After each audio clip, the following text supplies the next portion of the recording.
क्या आपने कभी सोचा है कि दुनिया के सबसे दूर दराज आइलैंड्स पर लोग कैसे रहते हैं, जहां ना कोई पड़ोसी देश है और ना ही रोजाना की भीड़-भाड़? आज हम चलेंगे एक ऐसे ही सफर पर जहां हम 3 अलग-अलग आइलैंड्स, फैरो आइलैंड्स, सोकोत्रा और सेंट हेलेना की अनोखी दुनिया देखेंगे। ये नॉर्थ अटलांटिक में आइसलैंड और नॉर्वे के बीच है। यहाँ लोगों से ज्यादा कश्तियां यानी शीप हैं। यहाँ समंदर के 70 मीटर नीचे दुनिया का पहला अंडर सी राउंड अबाउट बना है। 50,000 की आबादी के लिए यहाँ 25 जबरदस्त टनल्स बनाई गई हैं।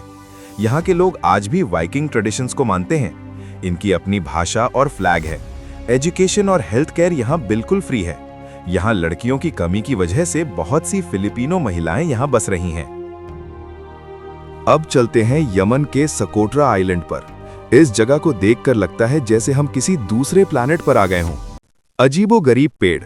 यहाँ ड्रैगन्स ब्लड ट्री मिलता है जो बिल्कुल छतरी यानी अम्ब्रेला जैसा दिखता है और इससे लाल रंग का रेजिन निकलता है, बिल्कुल खून की तरह। भाषा और कल्चर। यहाँ के लोग सुकूत्री भाषा बोलते हैं जो सिर्फ बोली जाती है, लिखी नहीं जाती। गुफाओं में रहना। आज भी यहाँ लोग गुफाओं यानी केव्स में रहते हैं और समुद्र से शिकार करके गुजारा करते हैं। Bermuda triangle. इस इलाके को कभी अरेबियन बर्म्यूडा ट्रायंगल कहा जाता था क्योंकि यहाँ की लहरें बहुत खतरनाक हैं।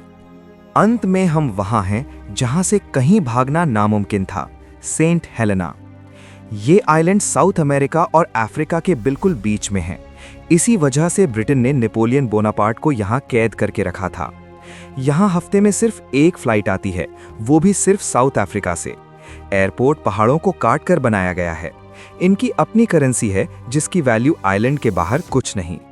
यहाँ की आबादी सिर्फ 5,000 है और सब एक दूसरे को जानते हैं। मुझे नीचे कमेंट करके बताएं कि कैसे लगे आपको ये आइलैंड्स। क्या आपने कभी सोचा था कि समुंदर के बीचों बीच ऐसी दुनिया भी बस सकती है?